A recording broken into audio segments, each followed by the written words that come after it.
Gaining insight into 30 people's personalities and industries. I'm Lana from Lana Mae Meets, and today I'm talking to Sally Walton, GB Hockey Olympian. Sally, thank you so much for joining me today. Can you tell me about when you started playing hockey and how it all started? Yeah, so I was always a really sporty kid, had an older brother, so naturally fell into any sport that he was doing, that my family were doing. Mum and dad are both badminton players, and my dad was a cyclist, so both individual sports. Mhm. But I tended to do rugby, football, whatever he was doing with like the neighbours' kids. But I started hockey when I was 7, and I played it alongside football for a long time.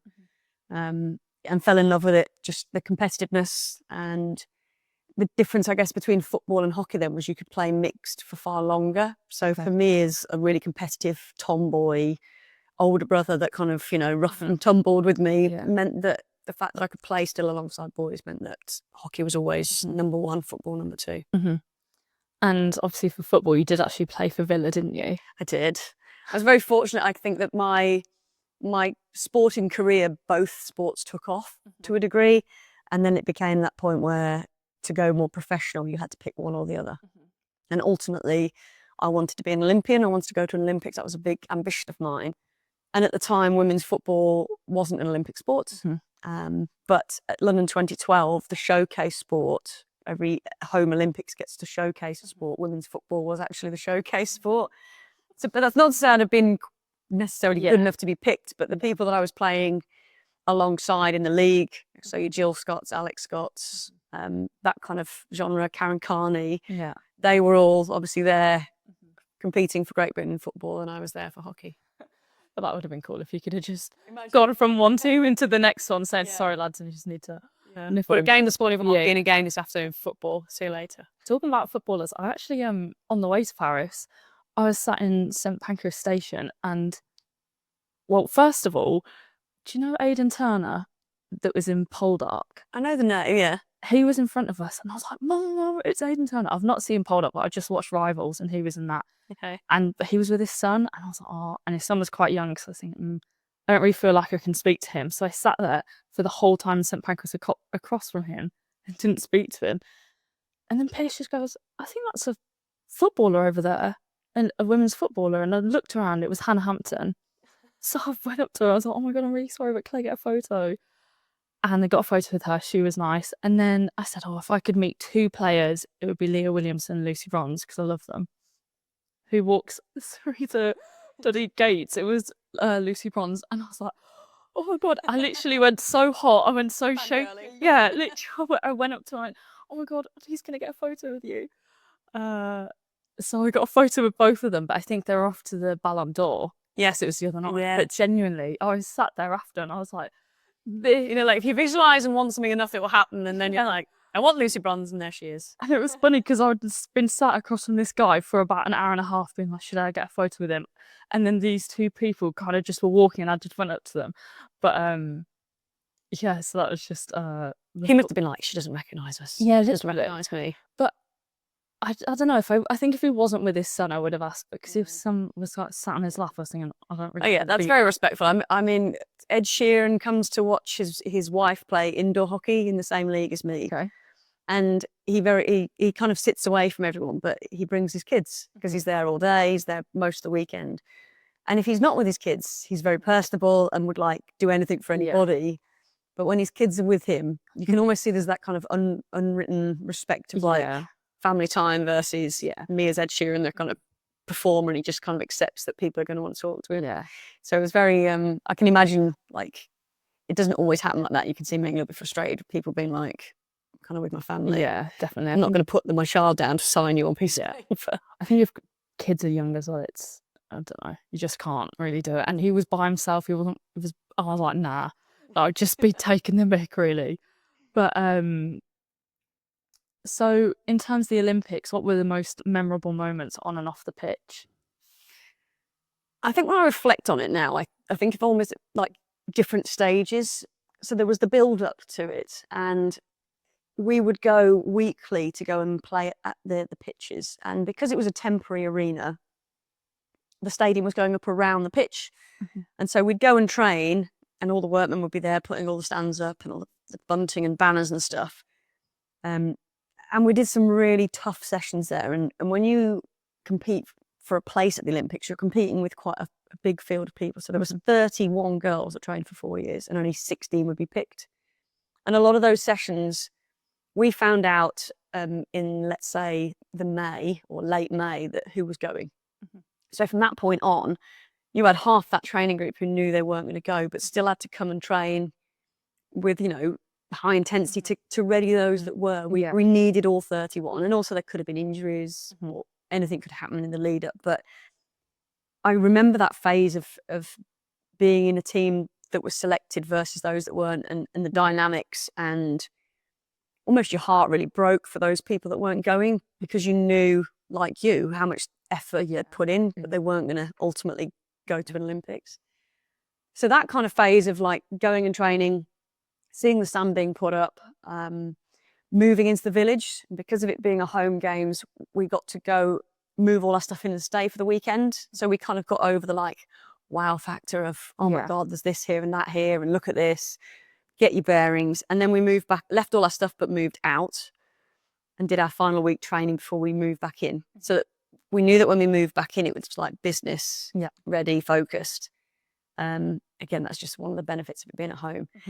Then the second part of it is the tournament itself and how it panned out, and the games. Although I don't remember every game in graphic detail, I can remember like some of the emotions that it made you feel, making a semi-final, scoring a goal, losing the semi-final 1-0 to such a fine margin, and then having to really, over the next 24 hours, regroup, debrief, and then kind of focus forward on the next job, and almost compartmentalize that feeling of just, we've lost a gold opportunity, to we have to win the bronze, can't not win that game.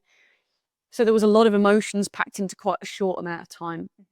And I think being a team sport player is your event runs through the whole Olympics 2-week cycle. Whereas there'd be a lot of athletes coming in, like for the athletics, they'd come in, do their heats, go and stay elsewhere outside of the village, come back in, do their semi-final, maybe stay a couple of nights, do their final, or do their heats, not get through, and then they'd be partying for 2 weeks in the Olympic Village. So there was very much that kind of dynamic of, we have to stay focused through the whole time, and it's building and building, and almost from day one is as important as day 14. Whereas for some people, I think it was like done way earlier than that. So trying to stay focused, especially on that middle weekend where you had the Jess Ennis and the Greg Rutherford, the triple jumper, and Mo Farah, who won his medal. Just the sense of kind of like elation, and the nation was kind of like gripped by their story, trying to, be so happy for them around the village, but also very focused on, that's not us, that's them, and that's their success. So let's make sure we're focused on like a team bubble within within a bubble. So that was kind of, I can remember being, just like emotionally buzzing and trying to sleep that night, knowing that our big game was the next day. So I guess that sticks with me, and winning the medal itself. I can remember looking around on the pitch at people with about 30 seconds to go and being like, we've done this. And it was 3-1. So it was kind of like, still concentrating, but like you just catch somebody's eye and you're like, it's going to go off in here in a minute. And the partying that happens afterwards, and all the different opportunities that are made available to you because you've won a medal. And then very much the legacy side afterwards, and how the strapline for the whole Olympics was about inspiring a generation.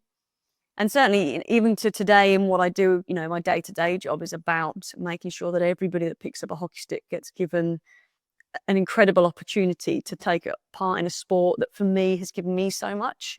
It's less about stickball game, it's more about friendships, it's about the doors that it opens for you, communicating, seeing the world, all those skills that actually don't take a stick to do, but they just opens doors for you. And I know with your sport, you're probably the same. It's taken you all the way around the world. You've probably come into contact with some incredible people as a result of just being part of something. There's something bigger attached to that, which is quite beautiful. I definitely think sport is just so important for people to do, not just for the like technical side of the sport, but as you said, all of the other things that it brings, like the social skills, the traveling opportunities, the lows as well, like sticking with things when it's really not going your way, potential injuries, and then obviously the highs and dealing with that. And as you said, the friendships, 100%. You have to. The irony of a lot of the work that I've done subsequent to the Olympics in talking to groups about, my journey, always centres on what went wrong that actually then made the rights happen. So had I not got injured before Beijing, would I have been motivated to try and make London? I don't know. I broke my wrist playing football. And again, that was something that kind of made me go, well, I don't really want to mess up my chances with hockey, so I'm going to have to potentially do less football. It's, those things you think, actually, without those setbacks, without those moments where you have to really reflect and find it within yourself to motivate yourself again, to take criticism and try and apply it and rise above it, like those moments made me an Olympian almost, because they built a resilience that I didn't appreciate at the time when things feel awful, and it almost feels like people are picking on you almost, and you think, why am I bothering? That's a lot of the things that my talk centre around, and having heard other athletes talk and other successful business people talk, is it's always the setbacks become the platforms for the comebacks. Yeah, definitely. So it's quite a recurrent theme. Yeah, it's almost like your own push for a bit of revenge. I don't know, like obviously not anywhere near the same as you, but when I was in Adelaide for the cricket, obviously it was me and 25 boys, and this one day it was just like, I kind of went in there and thought it's either going to go one or two ways being the only girl. They'll either treat me really nicely because I'm the only girl, or they'll think that I'm inferior because I'm a girl. And it was the latter, which was fine. But this one day it just got to this level. We'd been doing an internal game. They didn't bowl me, and then they put me on to bowl when we'd run out of time, and then I didn't even bowl 3 balls, and then the sprinklers came on, and then I didn't bat, and they'd missed me off the list for something else. And I literally was like trying not to cry on the pitch because I was so angry. I wasn't even upset. I was like, this is just ridiculous.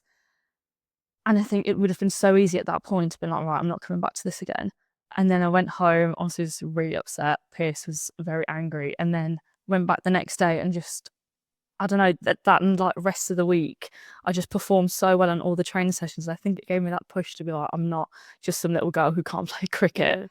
But yeah, definitely, it's like that make or break situation, isn't it? Yeah, you definitely have to push through it. But it's very hard to be someone looking back in at that. So when you coach and you can see those like almost like learning moments happening where somebody's missed a penalty flick in a big game, and you kind of think, this almost is, it's great. It's not great for the emotion that I'm seeing from this child, but actually how this is making you feel, if you could bottle it and then use that in the next 6 weeks in your training, or potentially get another opportunity. It's almost like something that you can't replicate just in training on its own. Like, you have to have those lived experiences to be able to draw on and go, I'm not standing for that, or I'm going to be better than that.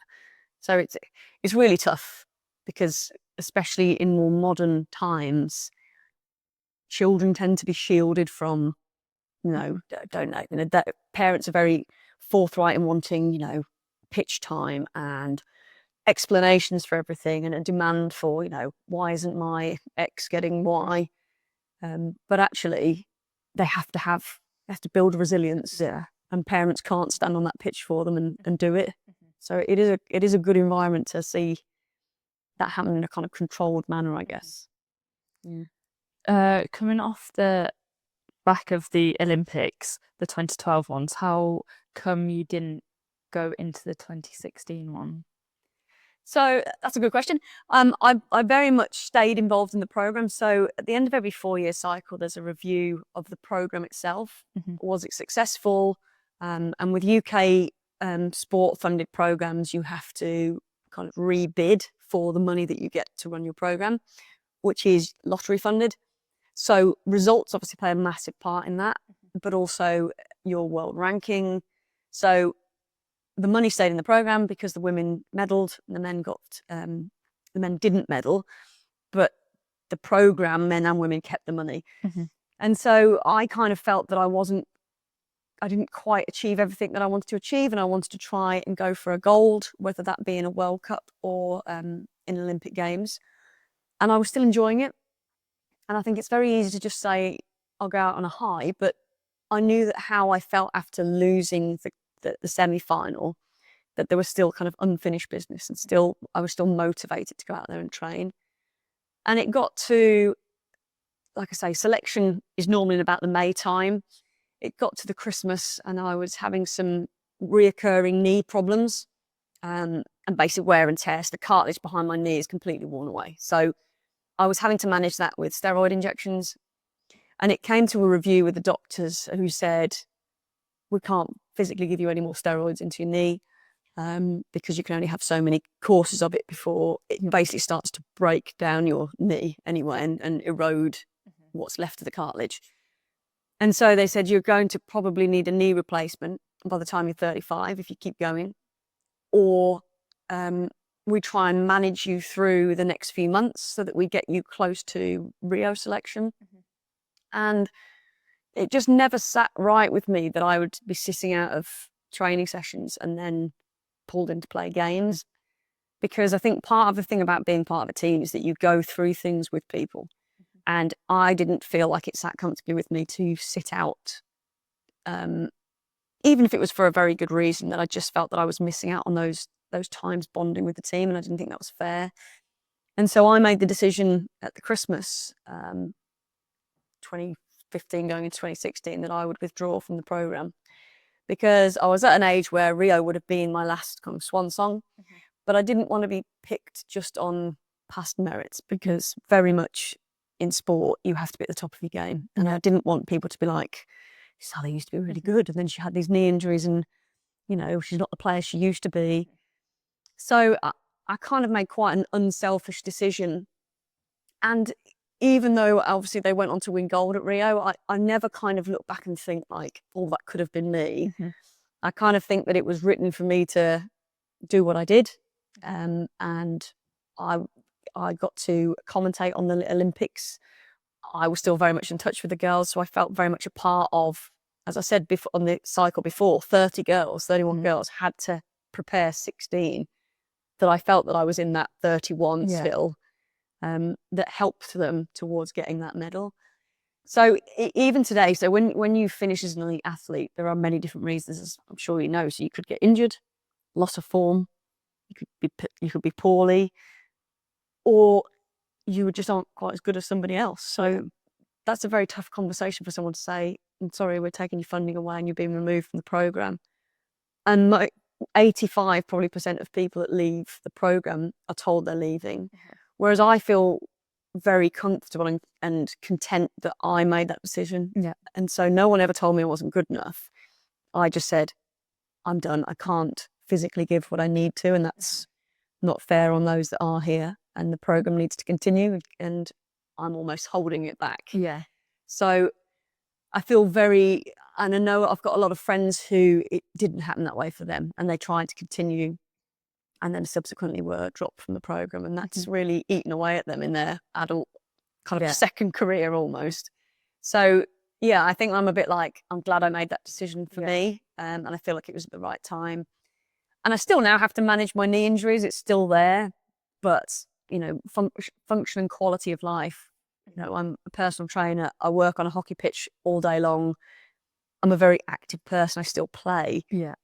I don't think I could have done all those things had I had to have a knee replacement at 35. So, you know, I kind of think life, although the Olympics was a massive, and being a full-time athlete was a massive part of my life has moved on.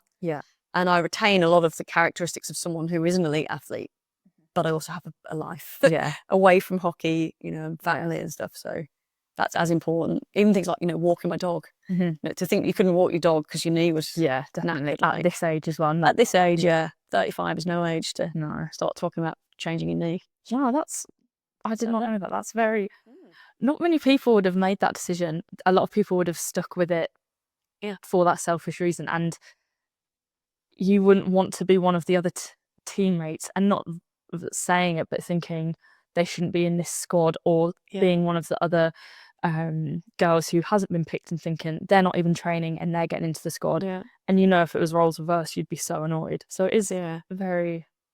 It would be interesting to know how many people would make that decision, but certainly for me, like I have no. People are very quick to say to me, "Oh, do you wish you'd have been in that team?" Mm-hmm. Well, yeah, absolutely, but only me as 100% fully fit athlete.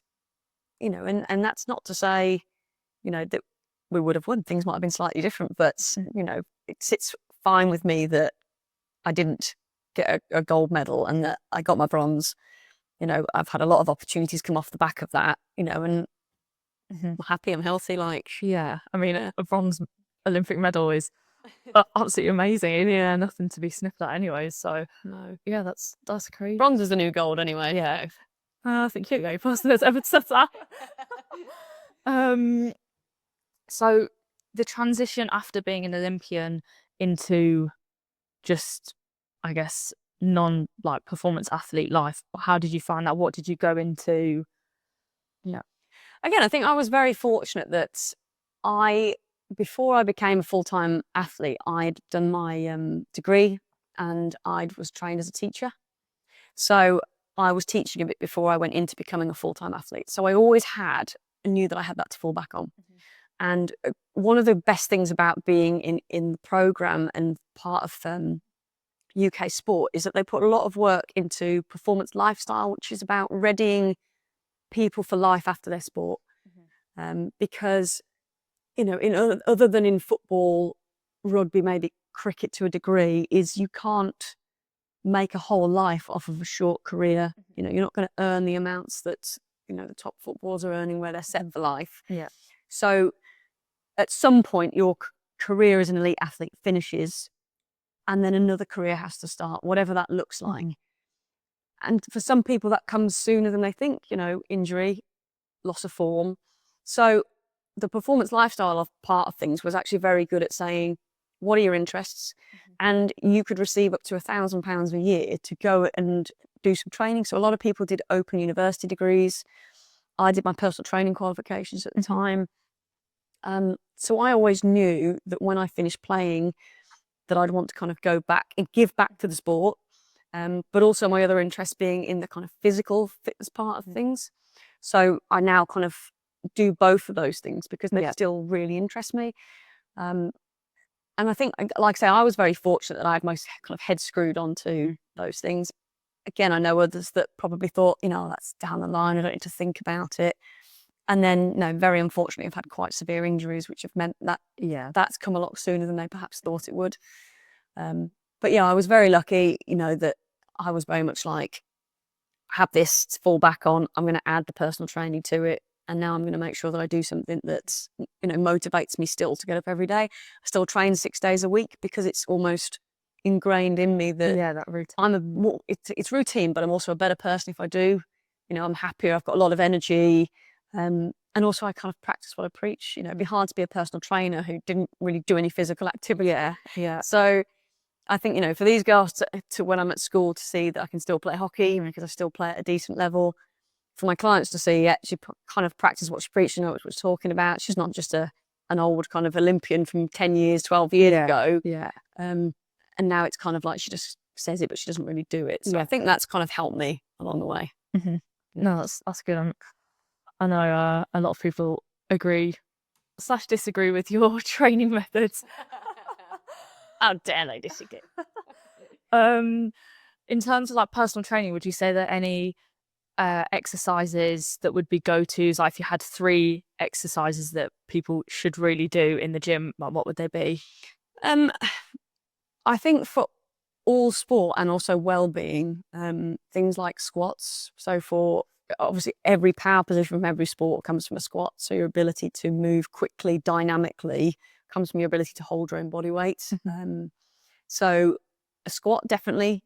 Some kind of a posterior move, so something like a stiff leg deadlift, to make sure that glutes, back, hamstrings, again, for posture and things like that, and some kind of a core exercise so that you're making sure that you're linking where all the big muscles are, that everything in between is held nice and tight. And I think for me as a personal trainer, it's functional, it's sport, but it's also quality of life. walking up and down the stairs, picking things up. If you trip, regaining your balance, like those 3 exercises for me are in most people's programs in some form or another. So, yourself, it could be a front squat, it could be a goblet squat, it could be a box squat, but something working those muscle groups. Yeah. And would you say there are any exercises that are really overrated that you've seen on like TikTok or Instagram that people are kind of pushing that you would think, I'm not actually too sure about those? I think there was a phase for a while where people started doing things kind of off balance, or like I saw people doing things like snatches with their feet on 2 chairs, trying to almost go into the splits. And I just think, why would you risk that? Having had quite like a horrific traumatic injury with a hamstring that came from me slipping, things like that make me a little bit squeamish anyway. Yeah. It's such, the more you put the risk factors up, especially if, you think, what functionality does that have? Being able to do the splits and hold a heavy bar above your head. I can't think of a sport or a function of life where, that is like, yeah, that's ticking that box. Yeah. Let's do that. So all the gimmicky stuff, I mean, it's there because it gets likes, it gets views, but then there's some functionally, I'm not sure. That would be my go-to one. Will you just watch it and go, I'm not trying this one? Like, it's just... And I just think, who sits there and goes, must try that next time I'm in the gym. I'll do that. Yeah. I think you should put that into the next program. It's just a gate run, shall I? Watch out, clients, it's coming for you. In terms of, obviously, you've talked about your knee injury and also a hamstring injury. Going through rehab and recovery, like, how was that? Because it can be quite a difficult experience being out of action, especially if you're a very active person. Yeah, I think my kind of wear and tear injury with my knee was kind of something that kind of grumbled. It wasn't a traumatic, an event happened which was like, that's it, you can't do anything anymore. So that, I think, almost took time to manage and missing some sessions, taking some time off of sport, having a steroid injection, was very much kind of, this is me as an aging athlete. Like, I've just got to adapt to it and let kind of pain and swelling be the guide. And very much I had a full-time physio with me then who was monitoring those things. But doing my hamstring was very traumatic, both as in terms of what happened to physically to the muscle, but also I think realizing that everything that was my identity, I'm known for being very good at hockey, and now I can't physically do it. And perhaps not knowing if I would ever be able to do it again took a lot of mental adjustment, because it made me kind of think, well, what else is there in my life that I can kind of go back? And I was very fortunate with my PT and my clients that they were very understanding, and that I could see a lot of them online, or that my partner would, when I could be a little bit more functional, would drop me there because I wasn't able to drive for months. But yeah, very different. And my hamstring one, like, I didn't even know what happened to my hamstring could happen. So I think hockey players are very much, we're very robust. We're not like footballers that kind of roll around everywhere. And although I watch a lot of football, well, you are a footballer, so yeah, I was gonna say, although I have played, I watch football whenever it's on. Whenever you see somebody pull up with a hamstring injury, I always think they look more despondent than they do in pain. So you see them reach for their hamstring and just sit down and kind of look really upset rather than in pain. And so when I did mine, and I basically was trying to cross a ball, if you imagine almost like tennis, like really stretching for a shot, effectively that's what I did. My foot kept slipping. So I ended up in the splits. Now, obviously, I've only got so much flexibility. So all 3 of my hamstrings and the tendons popped off the pelvis. And so I was in agony. My sciatic nerve was stretched and I passed out. I was sick. I'd never known pain like it, and I don't ever wish it on anybody. Oh my God. But it was quite a traumatic ordeal. And all I could think of was, am I being a wuss? Because when I see these footballers go down with hamstring injuries, they just look like more despondent. So I like, get a grip. But then I was like sweating, like I say, passing out. I tried to play hockey the next day, which on reflection, knowing what I'd done, bearing in mind that, so without your hamstring, effectively, you can't raise your heel to your bum because your hamstring is the lever on your pelvis that allows that to happen. I tried to play the next day, and every time I put my foot down, it looked like Bambi. I just collapsed. And then I didn't go to A&E for 8 days until the pain was literally so bad that I went. And they took one look at the whole back of my leg was black, down my calf was black, round onto the front of my quad had gone black. So at no point before this you decided that it was sensible to Well, I just thought I'd torn a muscle. I must have torn a fair bit of this muscle, and that's what the bleeding was. But I was like, no, well, you know, I can't really do anything. But I was on crutches, so I had some support. Yeah, and I thought, just as I was starting to think about going to A&E, I could put a little bit of weight through my foot. So I went to A&E, and I was thinking, in my mind, I was like, an X-ray isn't going to show anything because it's a muscle, so they're not going to do anything. There's no point in me going. So when I finally did, and they took a look at it, and obviously all the bruising, they said, you need to go to this fracture clinic. And I was like, I don't think anything's broken. And they X-rayed it, and nothing was broken. But they sent me anyway. They then referred me for an MRI. And I'm very fortunate that my Team GB doctors I've stayed in touch with. And so I sent them some pictures of what my leg looked like, and they said, you need to get that scan back as quick as possible because it's quite time sensitive with muscle injuries. And so I literally had a scan on the NHS. I was then chasing the results, and I said, you know, I don't need it read, the MRI, I just need it so I can get somebody else to read it. And I can remember being at home, and we called this Team GB doctor, his name was Mike Rossiter, and we called him Shrek. And so his name, Shrek, popped up on my phone, and he said, oh, you know, I'm ringing to put you obviously your results here. Are you sat down? And I knew when he said that, I knew it was serious. And I had him on loudspeaker, and my partner was listening, and he said, you couldn't have done a better job of this if you tried. And then he told me what I'd done. And I was like, it parted me by this point, was like, I knew it was something serious. I knew it. I was a bit like, I'm not faking it. I'm not a wimp. So he said, you need that reattaching between 4 or 6 weeks. Otherwise, there's a chance you'll never run again. Oh, wow. And so at that point, it became quite serious because we were now looking at about nearly 3 weeks post-injury. So this whole process began of me trying to find a surgeon. And I ended up going to a surgeon down in London called Professor Haddad, who, when I went to see him, when I came out out of his office and back into the waiting room, the next person in to see him was Alisson, the Liverpool goalkeeper.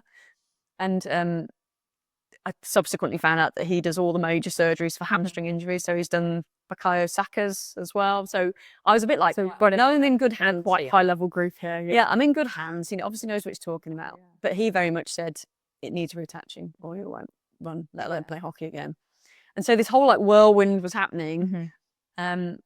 And yeah, but he said, this is going to take you at least a year. Like this is, an ACL is, you know, a reconstruction. This is very much, your hamstring's detached. It now doesn't know kind of how to work because the signals aren't firing. They've stopped. So we have to re-drill them back into your pelvis because obviously gravity's pulling everything down. So they have to anchor it back onto your pelvis, and then your body has to heal it back into your pelvis. And then you've got to basically relearn how to use your hamstring and your leg. So it was a long, long process. And kind of, at least we've talked about this for a long time, but the psychological side of it, of, you know, having to learn how to coach without being able to demonstrate. A big part of my learning style is about watch how I do it. Yeah. Look at my hands, look where my feet are, body weight, to not be able to physically stand to do that and teach people. I guess, I hope, has made me a better coach as a result. And same with the PT, like, you know, just do this, put you back there, do that with these. To then have to find a new way of coaching and teaching people. I think if you go like, what can you control in this horrible situation that's happened, is I can control that it's going to help me develop as a coach and a personal trainer and communicate with people a bit different. I guess it kind of ties back into what we were saying earlier about the setbacks that force you to be resilient and learn new things. Here it's as obviously unfortunate as this wasn't, you wouldn't have wanted it to happen. It has, as you said, forced you to learn other things and maybe made you a more rounded teacher and coach. I mean, very luckily it didn't happen to me in my career, as because that would have potentially, especially at the latter end of my career, obviously the older you get, the longer it takes to recover to things. So I'm very fortunate in a way that I have been an elite athlete and that my body reacted, to all the rehab the way it did, because having seen how other people's have that have just, you join these kind of like Facebook groups and you see that some people have done it, just ice skating or walking the dog and slipped over, that they haven't kind of got back to any kind of normal post-injury state. Whereas I kind of think in everyday life, I'm very functionally able now. And it probably wouldn't be, unless you really knew me well before, you wouldn't know, that I still struggle with it a bit and I have to do certain things before I play. I can't train as much. I've, had to have something called dry needling, which is excruciating, which is basically where they put needles into your tendons to try and aggravate it and get blood flow, because tendons don't get good blood flow. It's probably like second to doing the actual injury, the most painful. Someone shoving large needles through your glutes, basically. It's not nice. But yeah, it's taught me a lot about myself, and as an athlete, whether it's elite or not, you still can learn these lessons. Yeah. When I did my back injury in Adelaide,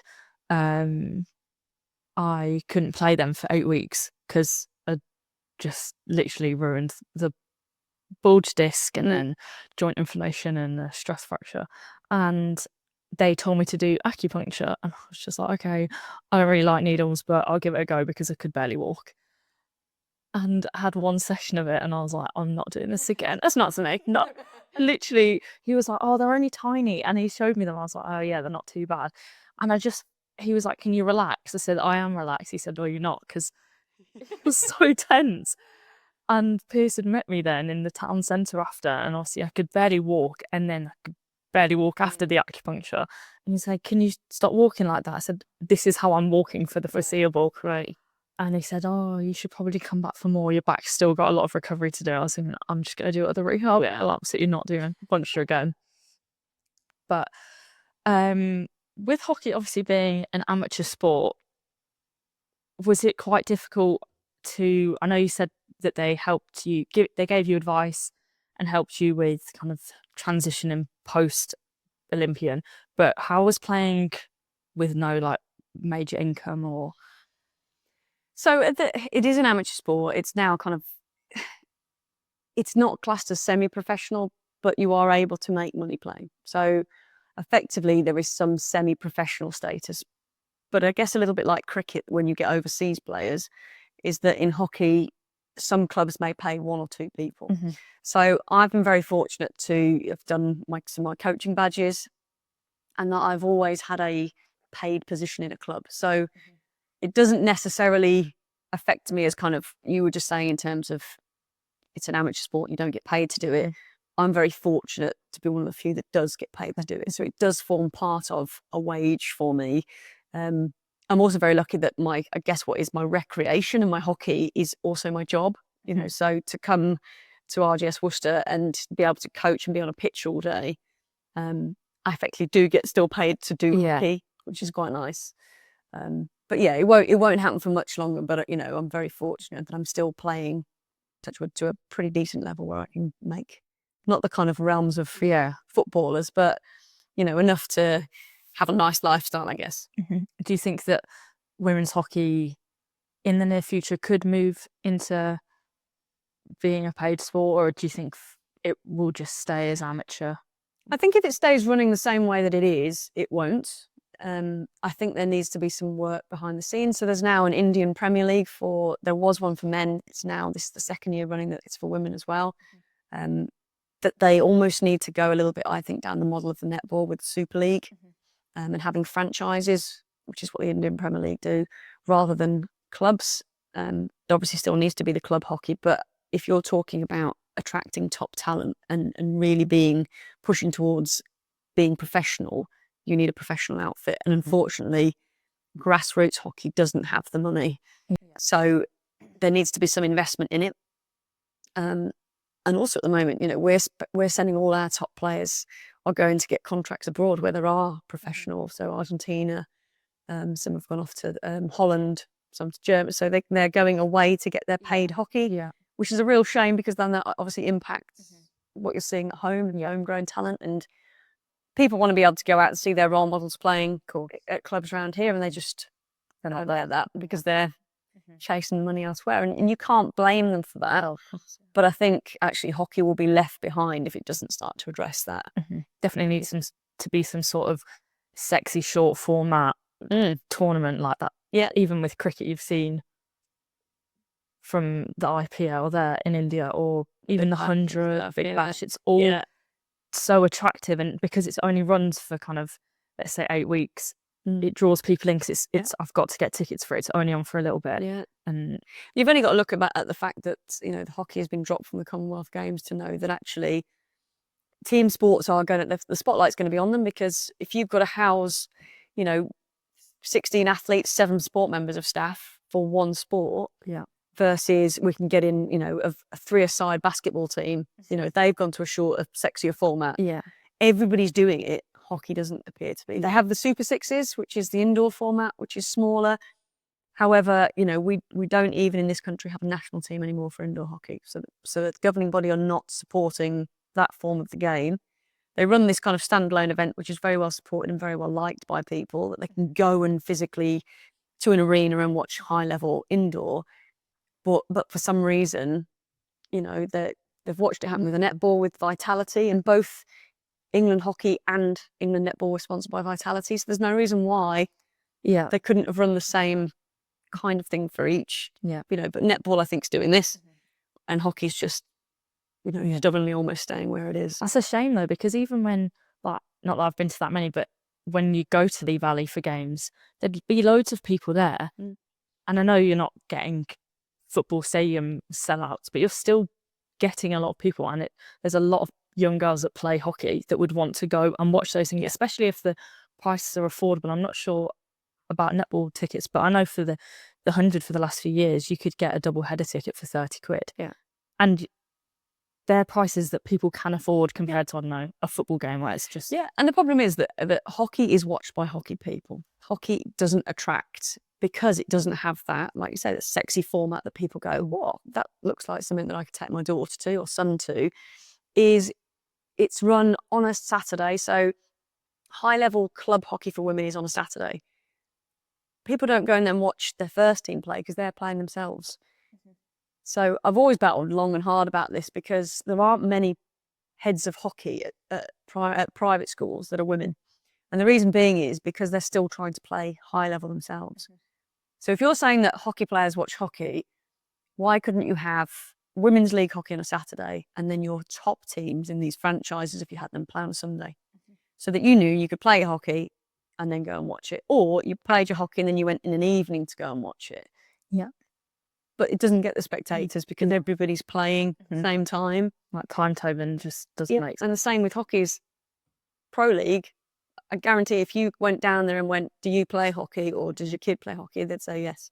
There's nobody there going, no, I just saw it advertised and I thought it'd be a really good thing to bring my kid to, because, it's just not that. And post-London 2012, there was a lot of input went into welcoming people back to hockey programs started. And clubs really, the numbers grew because people went, I've seen my role models play, I've seen it on mainstream TV, I'm going to go and join a club. But that obviously over time has then dwindled again, and they haven't kind of picked up the way I think some other sports, like the cricket, I think is doing an incredible job of just, making a format, playing the women's and the men's on the same day, to get, bigger crowds in, and to realise that actually the women's cricket is a standalone game. It's not comparing it to men's cricket. It brings its own technicalities, and same as women's football and men's football, it's almost played slightly differently, and it's a good sport in its own right. I think that the cricket are doing really well with that. I did have a funny story I went to Lee Valley a few years ago. I can't remember what the year was, but it must have been at least 6 years ago, if not, I don't know, maybe 8 years ago. It was the first time the Ireland women's hockey team had come back into playing internationally for like 30 years or something. And it was at Lee Valley, and because I think it was the first time we had tickets to the day they were playing England, Mum was wearing her England top and I was wearing the Ireland top, because we were like, we don't really care who wins. We obviously would love England to win, but it would be nice for Ireland to do well, just as a nation. And we had tickets to go, you know, when you can go into the room and the coach comes out and talks. Yeah. England had just lost Ireland in the semi-final, and I think they'd taken something stupid like 16 short corners and hadn't scored, as in England taken them, hadn't scored. And so I just put my hand up when he was taking these questions and I said, oh, like, are you going to consider maybe having some different routines for the short corners? They clearly haven't worked today. You know, would there be anything new you'd want to try? And then he went, he didn't, it was so shocking. He just went, oh, everyone thinks they're Irish, you know, you come in here and you criticise this. And I was stood there, I was thinking, yeah, I must have been about 16, 17. I was like, oh, I'm clearly English. And then he just didn't answer my question. I was thinking, okay, I guess you just won't score in the short corner. But Mum was like, oh, what the hell? But Yeah. a lot of the Irish players now I've seen have, like you said with the English players, have all transitioned over to Holland. Like I've seen in the last 12 months, at least 3 of them have moved into the Dutch league. Yeah. And I guess obviously there'd be barely any funding for it because a lot of the sports over there are amateur. But yeah, I was just very surprised when that happened on that day. Yeah, I was there commentating on that game, and I can remember thinking like, I remember seeing Alex dancing afterwards, who was like inconsolable. You know, obviously meant the world to her. That's, you know, almost broke her heart that and having to interview her. It was probably a lot more raw and emotional than the response she got from the coach. But yeah, it is nuts that it is as a sport, I think, going to fizzle out if we don't. There needs to be some kind of investment into it. Yeah. For young athletes, what kind of advice would you give them to try and make it as a professional athlete as such? I think it's exposure almost. It's making sure that you're playing. I think in this day and age, kids get so much sport they don't watch, and they don't watch with it like an analytical eye. If they are watching, you say to some of these school kids that I work with, you know, they'll be like, well, I've got a netball club after school, and then I've got a hockey club the next day, and then I've got a match. No point built into any of that is any kind of understanding the game by watching. And I think a lot of my success, especially early on in my hockey, came from watching so much football. And like I say, I will watch it until I'm blue in the face at home. And I always think about it and how that could implement my hockey. Yeah. And I think that helped me just having an interest in the sport rather than just playing it. And there are so many, you know, talent academies and performance academy, this, that, and the others, and people almost wanting to take your money off you to come to this academy, that just ensuring that you are like getting the right amount of coaching and you're able to ask the right kind of questions rather than just blindly going through the process and thinking, actually, if I'm part of this academy, that means that I've kind of made it. Yeah. Is you've still got to work exceptionally hard. Yeah. And just, like I say, just watch the game, understand it, you know, and have a deeper like love for it rather than just playing it. Yeah. That will help you go a lot further, I think. Thanks. So, fun quick fire round to finish on. Okay. Who would be the toughest opponent you faced in terms of like country for hockey? The Dutch, by far. They are technically superior. It doesn't go much further than that. People are like, you know, why are they so good? They're so amazing. They do the basics and they do them very well under pressure. Is the bottom line. And then they add a bit of flair on top of that. It's nothing. It's no like magic formula. Yeah, they can just trap it, hit it, move it better than any other team. And were always. You always knew you had to be absolutely on it to get anywhere near getting a result from them. When you did, you were like, they've obviously had an off day and like that incredible day. So yeah, definitely the Dutch get that award. Yeah, and if you were stranded on a desert island with one teammate, who would you choose? I would say from my Team GB days, a girl called Ashley Ball. We were very close. We were always like super nuts and super hyped, and she always brought the fun, whether it be during training, during a game, on a night out afterwards. Like, she was always very good value. And yeah, so she would be She'd probably be an absolute nightmare and I'd have to look after her. But at least you wouldn't be bored. I would not be bored for 1 second, no. You said obviously that you wanted to play, if you could have played football at the Olympics, you would have liked to. If you could have played any other sport at the Olympics, what would it be? Ooh. I think it would be interesting to do an individual sport. I think things like, the 100 meters, like just to have experience all that pressure just on you. Obviously in team sport, you have that bonding experience with everybody, but everybody has to be on it.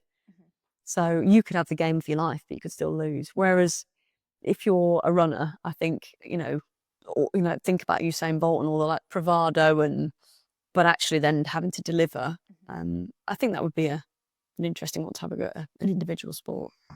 What was the favourite country you ever played in? I used to love going to Argentina. I think the culture and the passion of the people.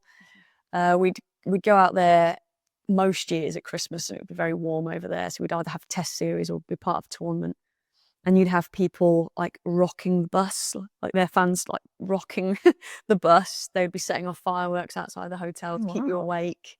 So it very much was like, you'd go there and you'd be treated like a megastar, and you'd be, you wouldn't see your bags at the airport. They'd arrive at your hotel and you'd be on like fancy transport, police escort, and, people lying in the streets, and you'd go out to get a coffee and people would be mobbing you. And then you'd come back to the UK and come back through Heathrow and you'd be like, tumbleweed.